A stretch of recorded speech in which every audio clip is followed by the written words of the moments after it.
Welcome to the most exciting, entertaining amateur podcast about running that you're currently listening to. We're Dan, Brett, and Joe. This podcast is where three friends take a break from huffing and puffing on the trail to chat about our mishaps, achievements, and share some of the things we've learned along the way. If you're a seasoned pro looking for expert advice, please keep looking. But if you're a novice runner, a newbie jogger, or someone who confuses running with torture, go ahead and keep listening. We'll share some of our running stories, from encounters with squirrels, snakes, and coyotes, to taking on our first 8-mile run across the bay, all on our family vacation, only to successfully destroy the day at the beach afterward with our soreness and fussiness. Not to mention, we'll be talking about gear, gadgets, and resources that promise to assist you on your journey, only to leave you feeling a little bit more like the batteries must have been in backwards or something. Grab your running shoes and join us for the laughter, agony, and endless quest for the subpar PR. Don't worry, we might be slow, but our wit is quick, and you're in for a great time. And hey, if all else fails, there's always the post-run cooldown and ice cream. Lace up those sneakers, and let's get this podcast running. We are 0 to 0. This is terrible. My phone had to die right when you guys texted to do this. I'm charging my phone. There we too. go. Well, and of course, the way where I prop it up, it needs to be right where the charger is. Like, come on, so it won't stand up. There we go. I got it. You got it? Ready? Okay, we got 38 minutes left. Let's go. All right, here we go. We got episode 2 coming. How do we feel that episode 1 went? We for it or against it? I was for it. I told Brett earlier tonight I was going to contact you to see. We got 16 views. I was wondering when I was going to get my first paycheck. Oh, yeah, we fixed the glitch. We've already been getting paychecks. Oh, man. We find it's better to just avoid the confrontation. All right, so in this episode, we're planning on, we each picked a topic. We'll get to that point, and each person will introduce their own topic, and then we'll take turns commenting on it. Let's start with what our current running status is within the past couple weeks, month. Then we'll go from there. Also, if there is anything that any of our viewers would like at this time, I think we are able to get through all emails and comments. We've been able to keep up with that influx pretty steadily. So if there's anything that somebody would like to hear us discuss, or a story we mentioned that we haven't really gone into, there was one Dan and I were talking about the other day where we need to definitely go through the story about how he almost made me throw up during our first half marathon. So we'll share that in a later episode. But if there's something that people want to hear, or questions or anything, feel free to write in. We're really good. I don't think we've missed a comment yet. I think we've responded to 100% of all comments we've received. So, all right, let's go. Brett, why don't you start us? What is your current running status? Because you are killing it. Since the half marathon, I've been just really trying to log extra miles. So this past month, for the month of October, I had 123 miles. What? Which the month before, I was really pushing it and was proud to get to 100, adding 20 miles on top of it. And this past week now, I've got a 35-mile week, which is pretty high. And I'm going to try to stick around in that range for a while. I don't know that there's much value right now in me adding too much more, but running's going well. Getting faster, legs are getting stronger with those extra miles, so it's going well. And I'm going to brag on both of you guys here for just a second. You guys both just had your longest distance run ever this past Saturday. Not according to Nike. All right, Dan, give us a status. Tell us about Nike. I had a couple weeks after the half where I fell off pretty hard. Schedule conflicts, lack of sleep, lack of planning. So I tapered down big time. Had a 10-mile week, I think a 15-mile week, which is super low for what we've been doing. But the last couple weeks, Brett's got me encouraged to run with him on Saturday. So it's helped get my mileage up, getting more structure to my week. I had, I think, 29 this week. Was my best week since the half. It's good. Didn't quite hit 30, but yeah, just trying to get back into it. But like you said, Brett's been killing it. I'll go. So been fighting through the foot concern issue, annoyance, whatever we want to label it as. It is getting steadily better. Been doing a lot of treadmill running, which is easily the best of all of the running. If you want to find a way to really enjoy some monotony, the treadmill is a great place to start. I have gotten outside several times, but I've noticed I'm not used to hills again because it's been several weeks worth of not hammering hills. Everything around me is real hilly, but I haven't been doing that. So that's impacted my heart rate a lot. So I have slowed way down. I did my longest duration run last night and got 72 minutes in. So I was pretty pleased with that. And I'll try to get between 4 and 5 this week if I can, number of runs in. And we'll see. I'd like to get somewhere around 90 minutes on Saturday if everything holds. So that's kind of my plan right now. I have done a tiny amount of cross training with a bicycle. That's helped. All right. Anything else we want to touch on with that? I've been doing a little bit of cross training. Kind of in the off days, I've been hitting the bike a little, but it's a stationary bike, so I'm not sure exactly how the miles convert because I did like 13 miles, but it only took me 40 minutes. And I have a hard time believing I'm biking legitimate 13 miles in that time. But then I've also just been doing some leg exercises, trying to kind of stabilize things with the lower legs and kind of making sure it's not just the running is how they're getting stronger. I came across something on cross training before we get going too far into our other stuff that said if you do between a 15 and 20% incline, this was in the 80-20 book by Matt Fitzgerald, which is my share at the end, it essentially equates to zone 1 or zone 2 heart rate training for the exact same duration. And that's one of those things you can do with super minimal impact if you need more heart rate, mileage, or time. So I'm going to have to mess with that. It's just 15 degrees and it's a walk. It doesn't even need to be a run. So I'm going to have to try that. I might even be able to do that on my broken treadmill. Ooh. Did your beauty break it? Stop it. I know that's what happened with all the mirrors. mirrors. Find a way to work that. You're such a dork. All right, Brett, you've got the first topic for today. Hit us with it, and then you start. The thing I wanted to discuss today was something we wish we did from the start. So it's kind of something we wish we would have done starting out, but also something we wish we would have avoided when we started out. So for me, one of the things that I wish I would have been doing from the start, and even maybe before running, was strengthening my tibialis, which is the muscle that's kind of on the outside of your shin. Because when I started running, it was so sore every time I ran. And like I would get done with the run and I'd be walking down the stairs and I would be holding on for dear life, trying not to fall because my tibialis was so sore. And like I didn't know it was a thing. I like playing football for years, weightlifting, we never worked on it. It was like we're always strengthening everything else. But this muscle that's literally what's stopping your foot from just flopping around, we never touched. And so I've been working on that lately, and I'll kind of talk more about it with my thing to share. But I've been doing like toe raises pretty much is what you just lean against the wall, lean your back against the wall, have your feet out a little, and just lift your toes off the ground. And it helps strengthen that muscle. And like it's helped with knee pain too, which has been real nice because I've had knee surgery in the past, and sometimes they just get a little sore. But it's been a lot better since I've started doing that. So that's something I'd recommend to do is just strengthening like the muscles you really don't think about because like if you worked out, people do calf raises, they strengthen their quads, their hamstrings, different things. But I feel like that's a muscle that often gets neglected. And I was definitely feeling it at the start.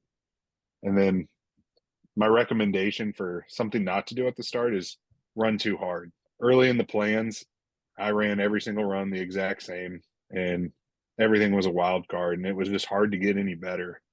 And really, since we've been treating runs as having easy runs or recovery runs and every run having its purpose, I've made a lot bigger gains and a lot bigger strides.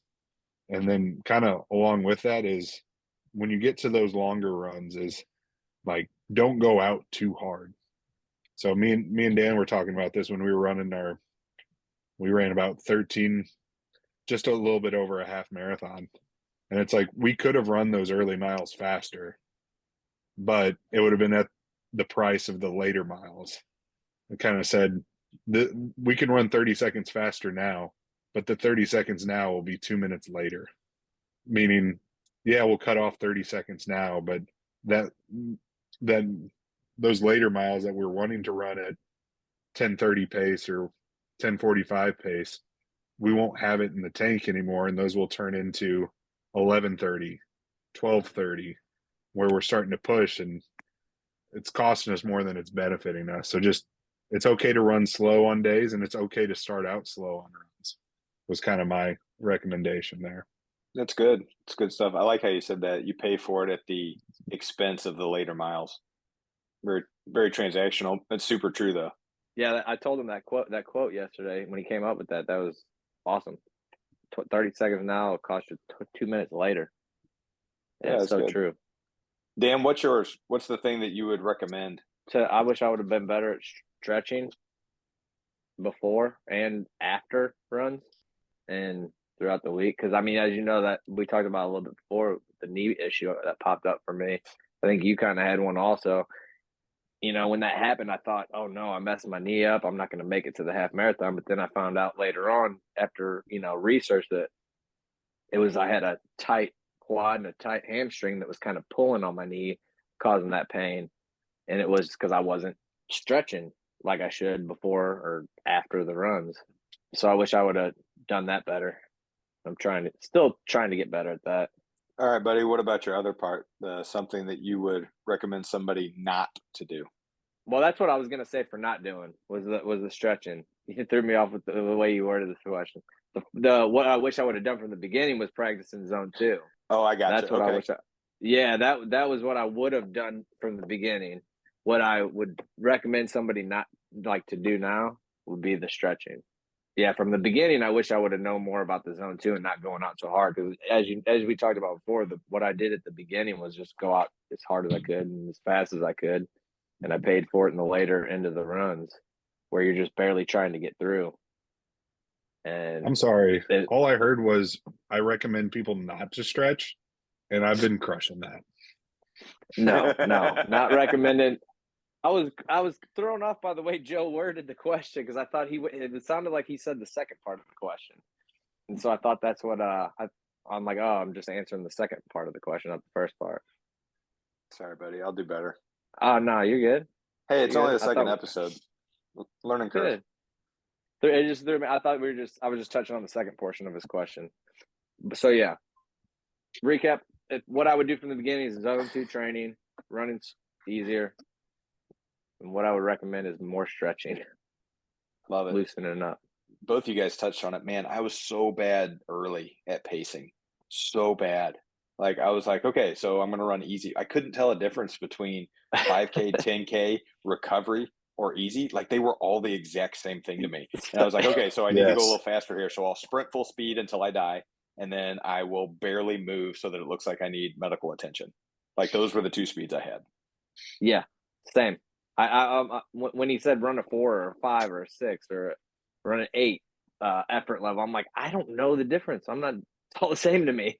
Yeah, whenever we started doing it, or at least for me, whenever those efforts correlated with a heart rate, then I could start feeling it without having to look at the heart rate. That's a great point. So whenever I knew what zone 2 felt like, I didn't have to go look at my watch to know when I was in that area. I still would check it just to make sure, but I knew where I was. So it's good advice for once you have that feel, but it's like it does take time to get that feeling, to know what those different things are. Because, I mean, especially early on, it's like, well, we haven't even ran a 5K yet. How do I know what my 5K pace is? Yeah, that's a good point. All right, I'll do mine. Something I would recommend doing starting out. You know what I wish I would have done? I could probably still do it, but I just refuse to. It's one of those things that you're like, hey, I should do that. And then you just never do it. And then your garage gets overloaded because there's so many things you should have done in it that you just never addressed. And then it's been 5 years and you have it parked inside your garage. Okay, something I wish I would have done is walk a mile and time it. I wish I would have known what that distance and time, what that time was, because it would have allowed me to realize that anything faster than that is still better than walking it would have been. And part of that is because I had no idea about the pace. So like if it takes me, 16, 17 minutes to walk a mile, because I don't walk super fast. Maybe it takes 20. I don't know. I still haven't done it. If it takes me a long time to walk a mile and then I jog one in 15 minutes, I don't feel like a failure like I did early, especially some of those really hard runs, I felt so bad when my pace was what I perceived as not very good because I didn't understand what I was doing. And I wish I would have had that so that could have been my benchmark. So anything beyond that was productive mentally. The thing that Well, that's a great point. One thing I thought of too, like when we ran our first mile together and I hit 9-minute pace, once you hit a good pace, and you hear people talk about this where they mess up, is you hit that pace and then you feel like, okay, I can't go above that again. Like I have to hit that every time now.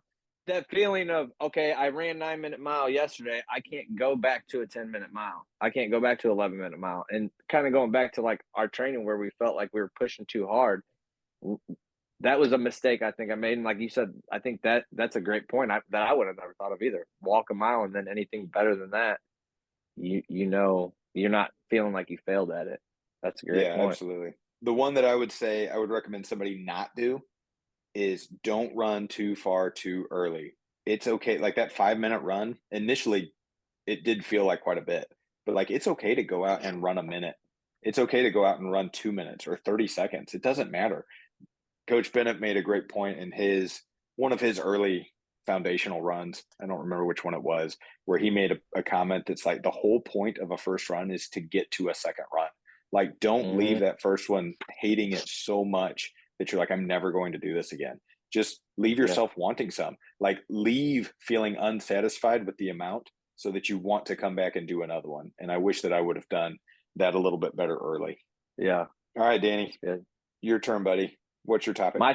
My topic was recovery after a long run. Recovery after a long run is totally different when I learned that compared to like just a regular old run. Mistakes we've made, what we learned from it, and what do we practice now to prevent it. The biggest one I think of, I mean, we all three had that experience in Florida. I might let you guys just touch on that one, but mine, the one that got me the worst was whenever our first 10-mile run. We were starting to practice with hydration, and I think that was the first run that you, Joe, had we're testing out the goos. We hadn't tested out the goos yet.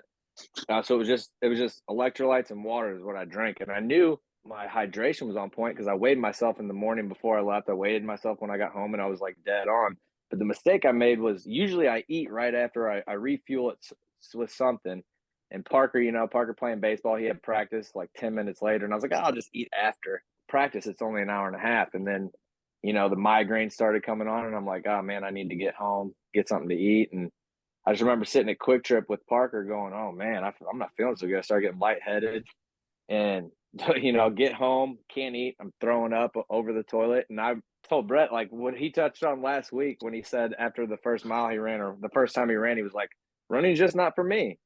That was exactly what I was thinking, laying in bed trying to recover like from this feeling I had of like, oh man, maybe I can't run more than 10 miles. Maybe I've reached my limit because I should not be feeling like this. And I knew it wasn't just a migraine. I suffered from migraines as a kid, but I knew it was more than that. But then looking back and realizing, man, I didn't refuel right after, they say like what, like within 30 minutes, I guess you should be eating something or taking something in from all the calories we burned. So that was the biggest mistake I made. And so what I do now is, make sure I'm refueling directly after the run, having some kind of plan to get something in my body right after so that I don't make that same mistake. All right, Brett, tag, you're it.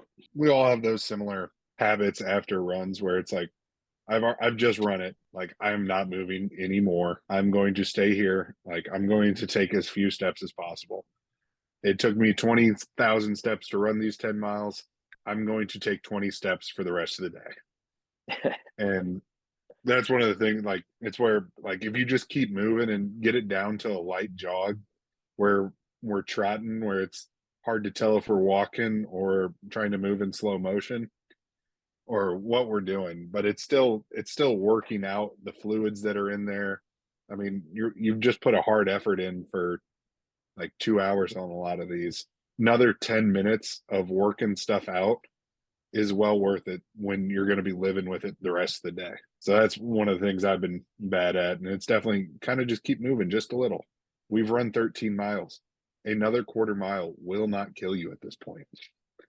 Like, especially if it's at 15-minute mile pace, like it's not a big deal. It's another, I mean, at 15 minutes, like what, 3:30, 3:45.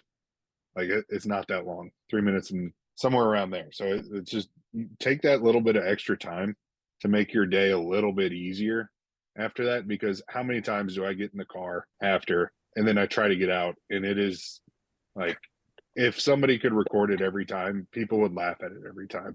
Like that same day after the 10-mile run for Dan, we were going back to, me and Joe were going back to get my car, and I could barely get out of his car because we walked up the thing and then I sat down in Joe's car, didn't move for 15 minutes to get back to my car, and I could barely get up. And it was hilarious just because it was like I knew how bad it was, and there were other people there, and I'm just laughing hysterically, and it was quite the experience. I can't imagine what those people were thinking. Like, this person's just insane. Like, It just was my standing there favorite laughing. moment. It was my absolute favorite moment of you since we've started running. It's one of those things where it's like, if I would have just not, like, because I finished like what, maybe not quite a quarter mile from you guys. If I would have just had a light jog and let the things keep moving through, I could have made that situation a little better. If I would have stretched, I could have made it a little better. But I decided, I was like, nope, we're done. We're not moving any extra than we have to. And I paid the price for it. I wish I would have been there to see it. These are all pretty similar for us because we had pretty similar experiences when we got started. Mine was refusing to stretch or cool down. Like Brett said, like you do all of this work and you're like, that's it. I'm done doing anything right now. The moment I cross the finish line, I am going to lay down until the next moment I am required by law to move. You know, I was notoriously bad about stretching early.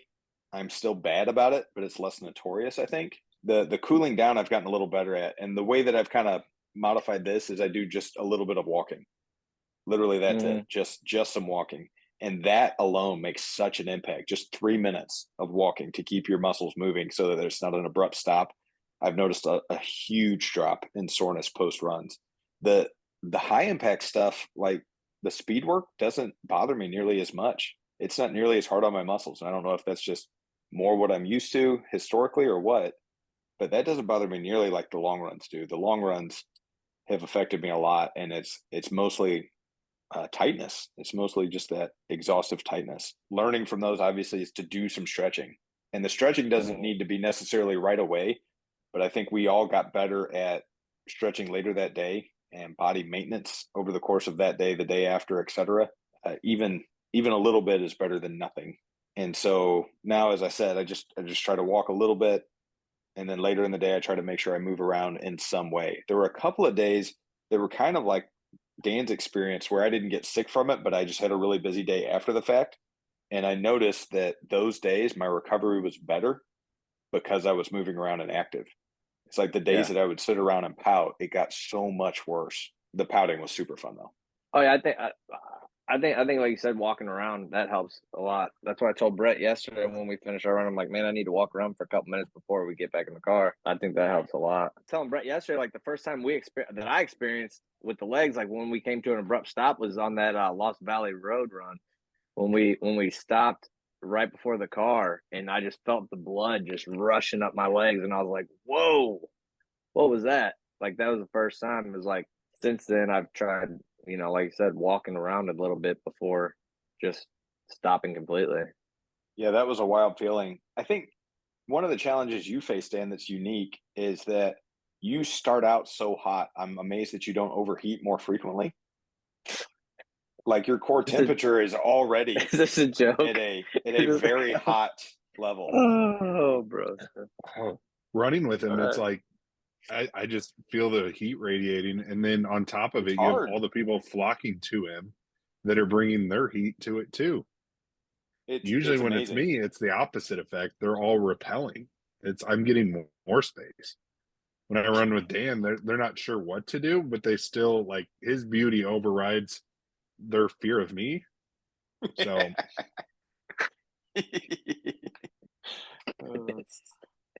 oh, you guys are right up.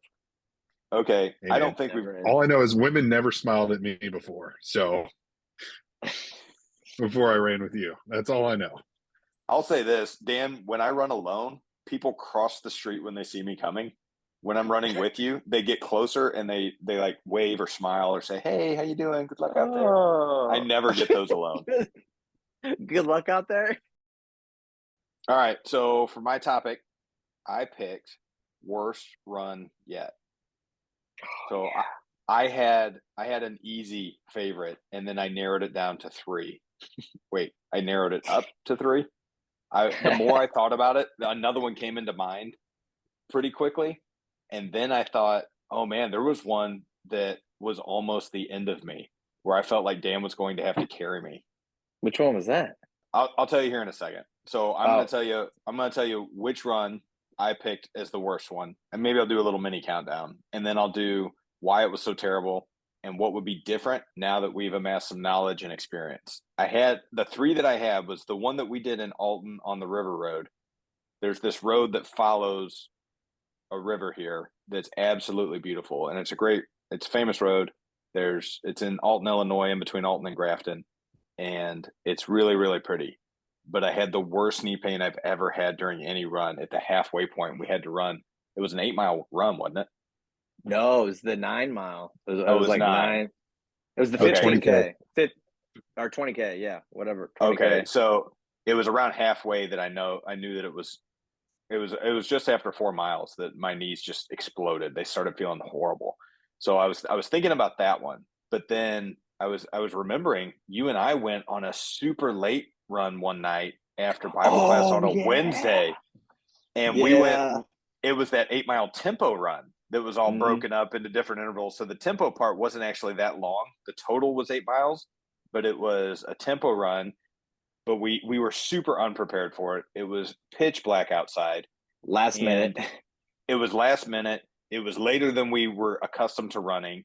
And on top of all of that, the area that we were running in is a nice path, but it's a running path, and it's overgrown with trees. It's got a canopy over almost the entire thing. So it was absurdly dark. And then it was humid outside. So we couldn't see. There was so much humidity that our lights weren't doing anything for us. They're just reflecting back in our face. It was like that video game Silent Hill. I don't know if you guys ever played that, the old video game where you can't see anything. And then on top of it, it was a tempo run, which we horribly managed. And so we went way too fast early. You swallowed a bug. You swallowed a bug too. I forgot about the bug. That was horrible too. Okay, so for like I had 2 miles, you're hacking up a bug. Oh, it was the worst. So I had those 2 runs in the forefront of my mind, but I think the worst run that I've gone on to date was the Lost Valley run. Dan and I thought we would be aggressive and adventuresome and go out on a trail. It had loose gravel, way more hills than we anticipated. It was silly hot. We also were ill prepared for that one. And so that was absolutely the worst run for me. Okay, so what made it so terrible? So we started out on this run feeling pretty good about ourselves. Again, we still really didn't know pacing yet. It was a 10K, wasn't it, Dan? Is that right? Yeah, it was a 10K, but it was pretty early. Like we had run a 10K before, but now we were just doing this one kind of for fun. But we didn't hold out or hold back anywhere near enough early. And there's this early part where it's real loose gravel and bigger rocks, and we went uphill for a long, long time. And I don't remember exactly what it was, but it was probably the first mile and a half, maybe 2 miles into the run was pretty much uphill. And then we turned and we went down a crazy steep hill in like somewhere like a half mile worth. But then we had to go up for another mile and a half to get to the 4 mile mark. And then the rest of it from that point was fairly downhill. But I remember we finished that one shuffling. I'm not sure you could call it still running. Like we technically didn't walk the whole time, but man, should we have so many times. And early in our running, like that was a badge of honor, not walking. But as we started to gain some knowledge, we realized that this whole thing should be primarily about heart rate if you're training properly, unless your goal is, that 20% of your training period where you want to be higher or whatever it is for you. So we totally should have backed off. We totally should have and we tried to a few times, but no matter what we did, we could not calm down. And if you remember correctly, I don't know. We talked about it afterwards, but the whole time on the run, in my mind, I'm thinking, man, if Joe needs to walk, if he needs to look at, because you were trying to look at your map because you didn't exactly know which turns we needed to make. Oh, I forgot all about that. And I kept asking you, I'm like, do we need to stop? Do we need to stop? And because in my mind, I'm thinking if Joe needs to stop, I'm fine with it because I can walk. I'm fine. But at the same time, I didn't want to suggest walking because I was like, if he's having a good run right now, I don't want to mess him up. Nothing about And that was come a to good run. little did I know that you had those same exact thoughts going through your head at the same time. Like, well, I don't want to mess him up, so I'm just going to keep pushing. No, I'm good. We're fine. Let's keep going. And Dan, that was you know how you're always watching those Hallmark movies that you talk about a lot. When you watch do those, not. You're so people, ate up. people listening, I like how you just subtly throw that in there. people listening to this have Oh, no idea about your affinity for Hallmark movies, so I'm going to let them know. So no. you know how you watch those movies and you're like, if the two main characters would just be honest and say that they love each other, then this movie would be over in 30 minutes. That's what we were experiencing. Neither one of us would just man up and say, look, 100%. man, let's slow down, or let's even pause for a minute. Well, Let's just take a break and then enjoy the day. and if either one of us would have said that, the other one would have been like, "Oh, thank you." Like Yes.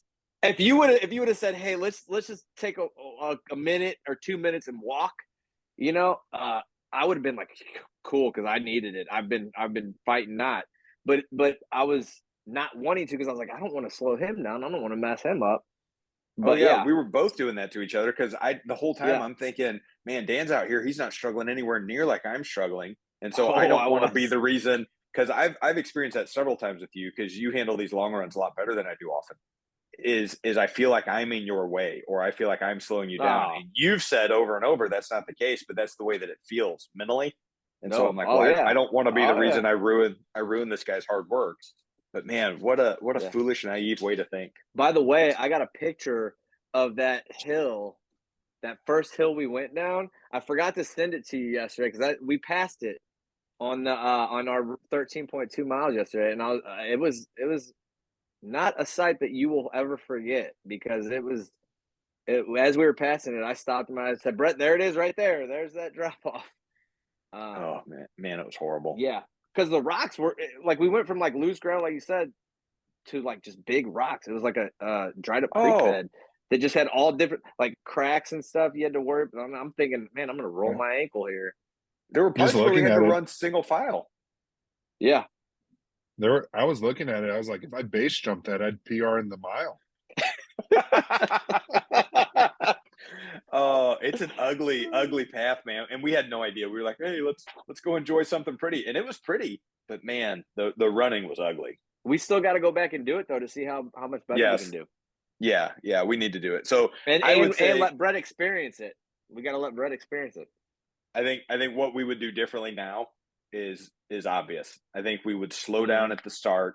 We would man up and say, look, I need to take a break. I need to pull back. My heart rate's too high, or I don't feel good, or I want to enjoy the experience. Like it's okay to do that. And so, walk, be better prepared and enjoy it. All right, Brett, share your worst run yet. It's kind of, I think I have some of the same things that you do, where we kind of block out some of the bad memories from runs. And it's For like, sure. it's not till somebody else brings it up. It's like, oh, that was horrible. Yeah. So my worst one was probably when we did the half marathon. Oh, So, The so actual I, half marathon? yeah. you So remember, Joe? You know why? So I get out and like I haven't in my head I'd run the 20K, so 12.4 miles, and I did it about 10:46 per mile. So I'm like, okay, that's my goal. I want to try to hit that again. And instead of easing my way into that, I start out hot and stuff. So I get about 3 miles into the run and I'm like, oh no, I gotta go to the bathroom. And like it hits me. And I'm thinking, where's the closest porta potty? Like I gotta get to this. And so I'm like, okay, back at the bridge, if I run back that way, it's about 2 miles. I can get to the porta potty. And like every like couple hundred meters, waves are hitting me. And I'm like, I might have to run into the woods. Like I might not make it to the porta potty. So I pick up the pace even more just to get to the bathroom. So so I'm running 10-15 mile, 10-30, just so I can get back to this bathroom while clinching and make it to the porta potty. And it was pretty early in the morning, end of September. So it's like 50, 60 degrees in there, somewhere around there. And so it's not hot out, but I sweat like no other. So I'm sweating. Get into I'm already 5 miles in. So I got a good sweat going. Get into the porta potty, and it might as well have been a sauna in there. So I'm trying to I'm going to the bathroom, having a horrible time, and just sweating even more than I was when I was running because it's just horrible in there. So my hands are all sweaty, trying to grab half ply toilet paper, pretty much making my own wet wipes in there. And So gross. so it was just horrible. And so by the time I finally am like, okay, because I don't want to have to do this again in another however many miles. So I'm like, okay, I'm done. And I get out, and it feels like 60 degrees cooler outside than it was in the porta potty. But now I'm like, well, I'm 7 minutes behind now, so I got to pick it up. So I go even harder because why not? So I get through the 10K and I'm doing okay. But every mile after that, it's just hitting harder and harder. By the end of it, I'm just trying to keep running and finish it. And I was hitting 12-minute mile, 13-minute mile, 14-minute mile, and then I think my last mile was just under 15 minutes. And it was literally all I had because I used it all to go to the bathroom. And there's other runs where it's like I've gone out too hard and had a miserable time, but I haven't had anything like Lost Valley where it was like the hills killed me or anything. But I definitely had the bathroom incident of 2023. Oh, that sounds awful. All right, Dan, your turn, buddy. I would have to say mine was Lost Valley also. It was good. Like I told you on the run, I'm grateful for it because I know you felt terrible that day because you kept apologizing, saying, "Man, I'm sorry, I picked a terrible run." But I'm grateful for that run because it helped us grow, and I think because it was I was nervous going down that hill. Like I said, with those big rocks, I was afraid I was going to roll my ankle or get hurt. I think I would like you said, do that differently. I would definitely walk that little section downhill at least to get down that section. But at the same time, like I said, I'm grateful for it because those hard runs that we go through are what's gonna help get us stronger for the next one. You know. Yeah, But that no question. that and the Alton one probably my two. The Alton one wasn't as bad for me. I know it was terrible for you because your knee injury. Your knee injury was you were feeling it before the turnaround, but if I remember correctly, like when we made the turnaround, that was when it really hit you hard, where you really started yeah, I could tell just in your demeanor that you were worried about it. But yeah, that and I would say the Lost Valley. I mean, some of the shorter runs I had when my knee was really bothering me were probably worse, but those are the ones that stick out, I guess. Was that but I mean, still I would still do it again. I don't regret doing it. I mean, because like I said, I think the hard runs. I mean, you think about anything like sports, anything. You got to go through the hard times to get stronger and get better. Definitely, sometimes it feels like I have to suffer through my stupidity to learn from it. Right. It's like how many times do you hear it's like, oh, start out easy? Because how many of the Nike runs, Coach Bennett's always talking about picking up your pace so your fastest running's at the end. And it took me having a bad run for it to really set in. Mm-hmm. I was just gonna say that's how we learn what to do. The next time, how to get better. You learn from those. Okay, Dan. You want to do the thing that you're sharing first? What are you going to share this week? So I'm going to share the Strava app. So we've been using we haven't done too much with the Strava app, but we've been mainly doing the Nike app, which I still love the Nike app, but I feel like they've been falling off hard on their support and the just the way the app's running. I still like using the Nike app, tracking all my miles because we're racking up miles, working up the levels. But the Strava app, they just recently started sharing the Nike runs automatically sync with Strava. But what I've noticed that I really like with the Strava app is how not only can I see your guys' miles, I can see your runs, I can see the map of your run, I can see, the miles, the pace. You guys can see mine.